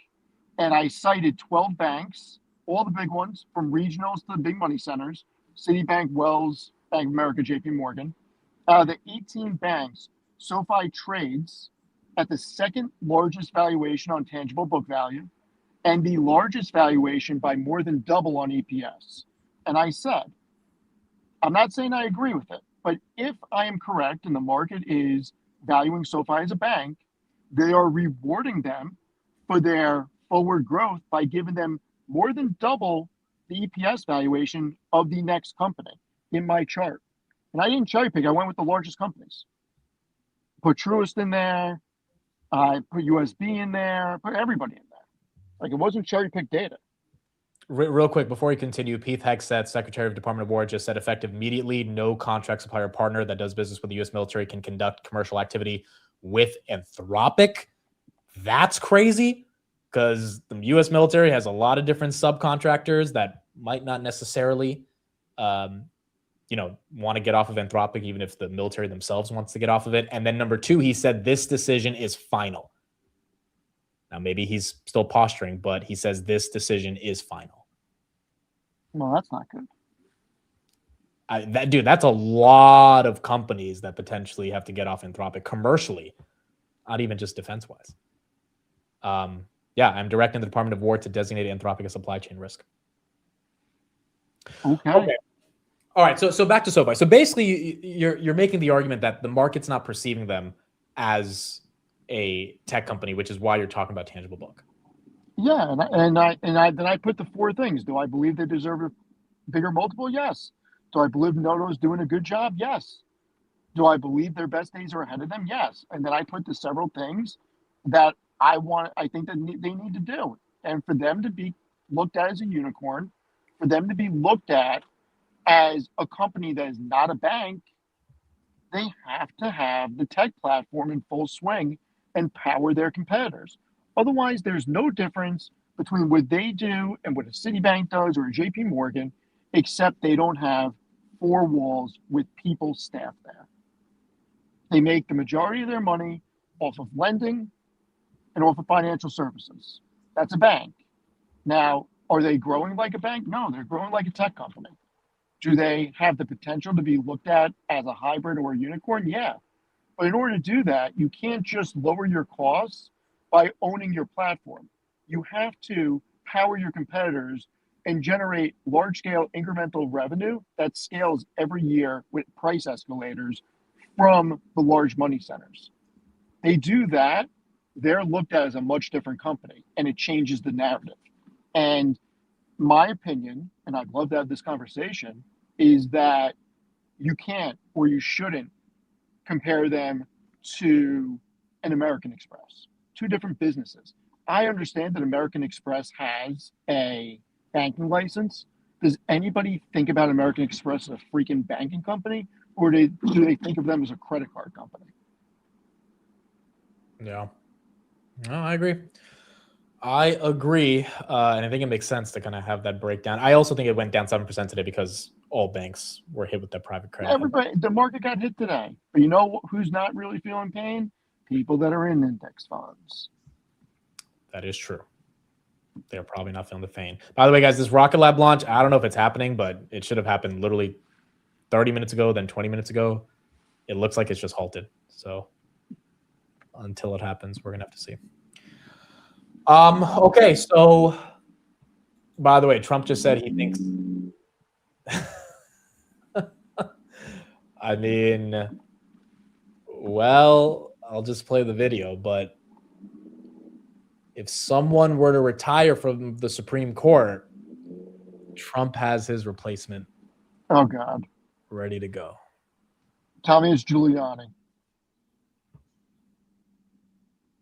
Both great people, too. Thank you both very much. We appreciate it. Texas House Speaker Dustin Burrows is here doing a terrific show. Hi, Dustin. Thank you, Dustin. Good job. Like you much better than the last guy, Dustin.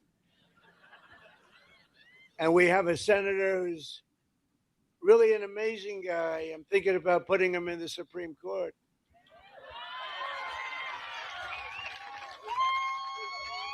No, I'm thinking because it's very hard, getting these nominations through is very tough. He's the only guy I know.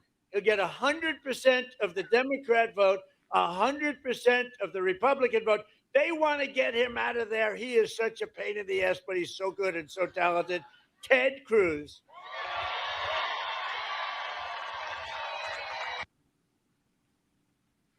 Ted Cruz on the Supreme Court would be great.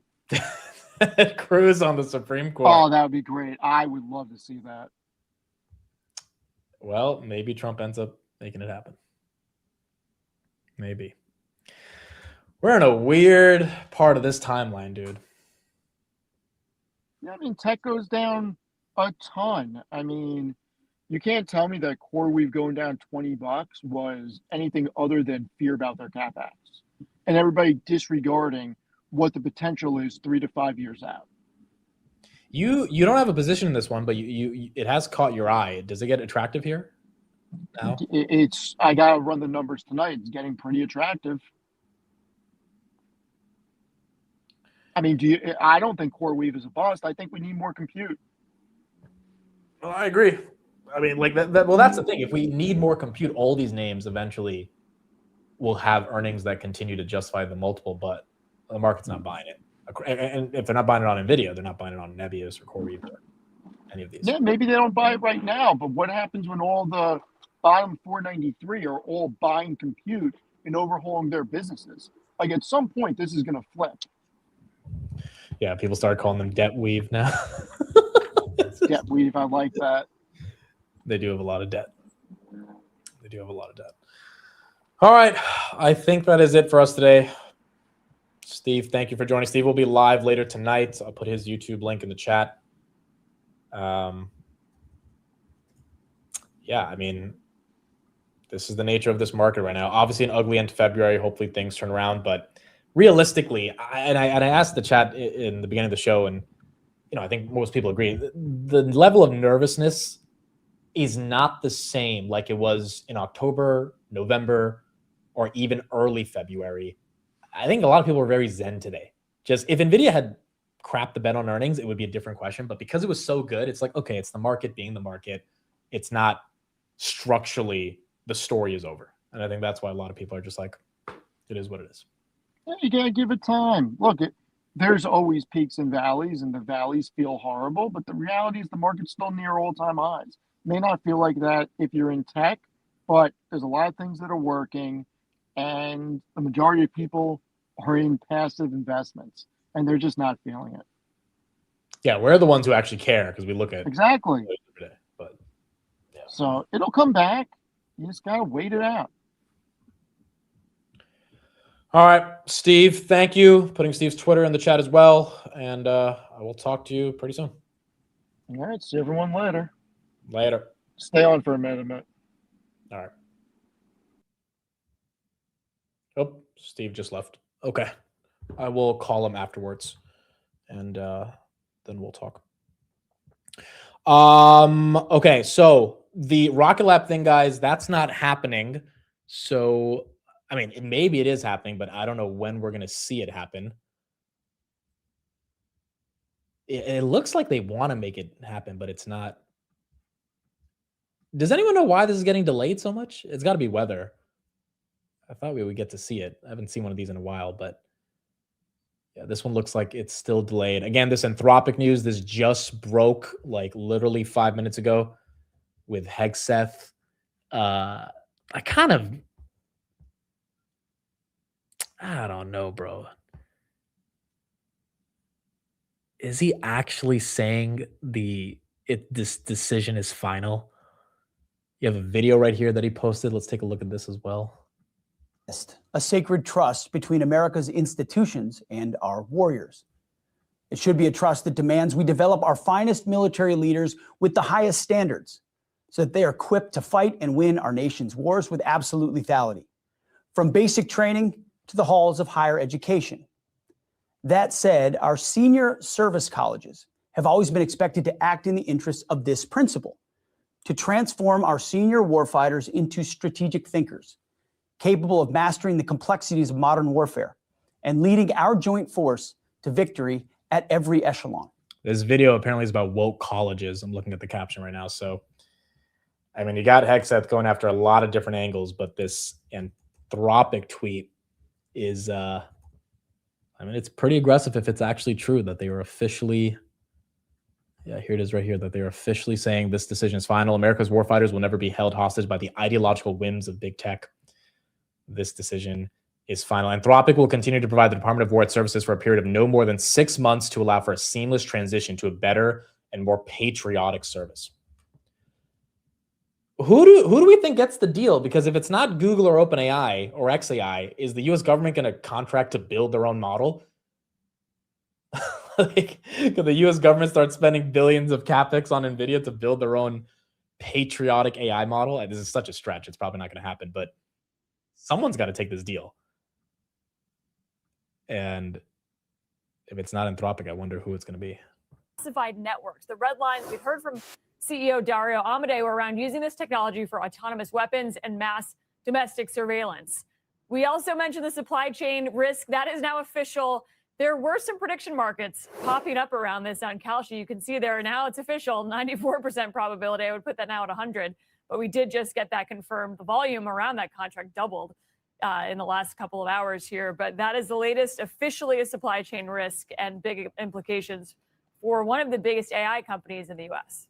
The fact that the federal government is cutting off ties with Anthropic, it makes the designation as a supply chain risk sort of moot. I mean, it is already sort of taking it to the fullest. But in terms of Anthropic's valuation, Kate, how should we think of this in that context in terms of how valuable a government contract is? Put in the chat, I don't think this messes up their valuation. I think they get to keep the $380 billion. I mean, I could see it being somewhat of a hit, but they're definitely not going to get future government contracts, but most of their revenue is not government. So I don't think it really hurts their valuation. So I would actually put it in two buckets, Mel. So that the U.S. government ceasing ties with Anthropic, that's about a $200 million contract for Anthropic. So that's sort of in its own vacuum. And then you think about the supply chain risk. That actually has bigger implications for this company because it threatens what enterprises, what companies would actually be able to work with Anthropic if they have government contracts themselves.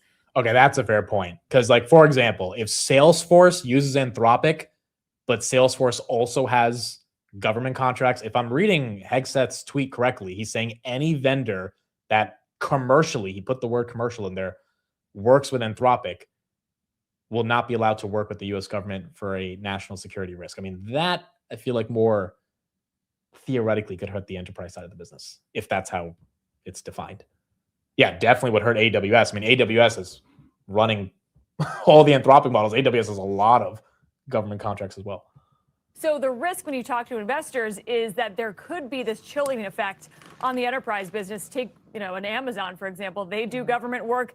Is there going to be an effect of them saying, okay, well, if you're a supply chain risk, that's an unprecedented move. That's what they did with Huawei, and that's not typical unless it's a company that works with U.S. adversaries. So I would say that is the bigger deal for Anthropic as this company looks to go public. Obviously, in private markets, you don't see the same tick by tick, stock price moving. But the big threat, from what I'm told, is when this company goes public, this is likely going to come up in their prospectus, and it's gotten quite political. You're seeing this company now getting really criticized by the administration, and you wonder what that means as this company looks to IPO potentially as soon as this year. Sam Altman's comments, though, indicate that it would be aligned with Anthropic, and so therefore maybe the ding to the valuation would be across the board for these guys. It's true. Although Sam Altman also put out a memo to employees that we saw, it was late last night, saying essentially they had the same red lines. They had the same issues with working on classified contracts, but he was saying that they were looking for solutions. They were trying to de-escalate. So it's possible that they are able to fill that void and somehow get around this in a way that Anthropic was not. So some of the details are unclear, but Altman is positioning as, we don't agree with those two main things, autonomous weapons and surveillance, but we will try to come to some sort of solution and outline sort of what they're looking at. The other one I would mention is XAI and Elon Musk are seen as the front runner for getting this contract. Kate, thank you. Kate Rooney. Thanks, Mel. Again, for those saying Palantir can't get this contract. They don't supply models. They supplied infrastructure to implement models inside of big data. So Palantir is going to be used regardless. I mean, Palantir was used with Anthropic for Midnight Hammer. So, I mean, they're used regardless, but they're not actually, they're not spending billions of CapEx like Anthropic, OpenAI, and Gemini to make the model. So realistically, it's going to go to either Claude, XAI, OpenAI, or Gemini. And, we saw that Axios article this morning in the Wall Street Journal article that was quoting senior officials anonymously in the Trump administration saying XAI is trash. I mean, that's basically the summary of what they said. So the fact that Hegseth's saying we need 6 months to phase out Anthropic is also proving how valuable Claude is and how much better it's in. Because if it was really that good, or really that, I should say, mediocre, they could just switch tomorrow, right? But they can't, because it's probably not stuff that's that much better. Trump media confirmed in their 10K that they sold 2,000 Bitcoin last month. Oh, great. The crypto president's company selling Bitcoin. Incredible. But yeah, I mean, it could hurt Palantir because they do use Anthropic's models, right? But it's not just Palantir, it's a lot. That's why that entire idea makes no sense to me. Like Walmart, there's so many companies that have different contracts with different sectors of the US government. The US government's big. If they happen to use Anthropic, now boom, they're blacklisted from the government. Like that doesn't, I don't know. That's too indirect. Maybe it is too indirect, but it would be weird for also the U.S. government can't kick out Palantir. Like they just can't do it. Like they're not gonna be like, yeah, Palantir, you're blacklisted because you use Anthropic models and your commercial business. Like that's not how it's gonna work. Like I don't think they can do that with AWS either. I mean, Amazon's a very crucial part of the government. They only got a $10 billion contract a couple of years ago. I mean, so is Azure. Azure has a massive cloud computing contract. Like this stuff just can't flip overnight. Let's go back to Trump. This is where I paused it at when he was talking about the 401ks. And then, you hear these radical lunatics say, the stock market doesn't matter. Well, it does matter because they have 401ks, they have investments, they buy stocks without 401ks. It matters a lot. Our stock market's going through. We beat 50,000 on the Dow. They said when I got elected, if I could beat 50,000 by the end of my fourth year, it would be a tremendous miracle. And we then hit 7,000 on the S&P. And that was even tougher. They said, there's no way that can be done. I did them both by the end of my first year, not my fourth year, my first. Which means you also did them both. So, so everybody's happy. And to help ensure that all Americans share in the gains from the rising stock market, I announced on Tuesday night that any worker whose employer does not provide matching contributions to a retirement account, my administration will begin matching your retirement savings with up to $1,000 a year. Nobody ever thought that's possible. And we passed a bill, the great big beautiful bill that the Democrats are, they're always saying, oh, the great big beautiful, they don't know. It's basically the great big beautiful tax cut bill, if you really want to look at it, probably more accurate name. Every parent can act. All right. That's what we got from Trump, folks. That's what we got. What a wild day. SpaceX potential IPO, Anthropic beefing with the Department of War. You got these comments from Trump. NVIDIA falls off a cliff. At least we are done with February. At least we are done with February. Stock still red after hours. S&P 500 also still down. Bitcoin as well. Horrible month for Bitcoin. I mean, the other thing that we've been talking about is it's been a 3-year bull market. So the expectation that it has to go 4 years, it doesn't have to. And as much as we wanted to, navigating it and definitely allowing it to breathe and digest and consolidate, which look, the S&P hasn't moved anywhere in 6 months. Big tech's trading at below 20 across the board or at 20. So I just, the thing that gives me solace is how cheap does cheap become? Does Microsoft go to 15 times? Does Meta go to 10 times? Remember, I think Meta got to, if I'm not wrong, Meta got to an 8 PE at $88 back then in 2022. Meta's at 18 right now. I mean, I don't think it goes back to an 8 PE, but if it does, we saw what happened after that because nothing is fundamentally or structurally wrong with any of these companies outside of the fact that they're spending on CapEx. And they're growing from the CapEx that they're spending. So I do think a lot of these multiples have been compressed enough, but it might continue to stay in this range. Yeah, we showed the stock draft this morning. Matt is currently still in the lead. So I'm at 10%. Tanner's at 6. Matt's at 27. Chris is at negative 0.02. Chris is basically break even. And then Steve's officially break even at 0.01. And so Rocket Lab, ASTS, the space trade, really helping out Mr. Matt Money. All right. I think that is it for today. I'll be back on the Sunday Future Show. March will have a lot of different things to analyze. We'll do a preview of March as we get into Sunday, because what's today's date? Today's the 27th. Yeah, March 1st is on Sunday. So we'll talk about it then. We'll see what happens with this Anthropic update and if there's any further change. I mean, this is kind of they're really beefing publicly back and forth. I kind of don't feel like it's real, even though they say the decision is final, but I guess we'll find out. Next week, in terms of earnings, we have plenty of them. Also, that instant coffee tweet really pissed off a lot of people. I didn't think it would piss off that many people. You guys are just such not fans of instant coffee. But you got ASTS, Big Bear, Archer, Target, Broadcom, Webull, CrowdStrike's next week, GitLab. So we got lots and lots of earnings next week to deal with. But now everyone knows that Dunkin' Donuts is giving 48-ounce coffees. Who thought this was a good idea? 48 ounces of coffee? Like, you just need a little bit of a spoon. A little teaspoon and a half of your instant coffee. That's it. Amato Music says, I love instant coffee. It's the best. Thank you.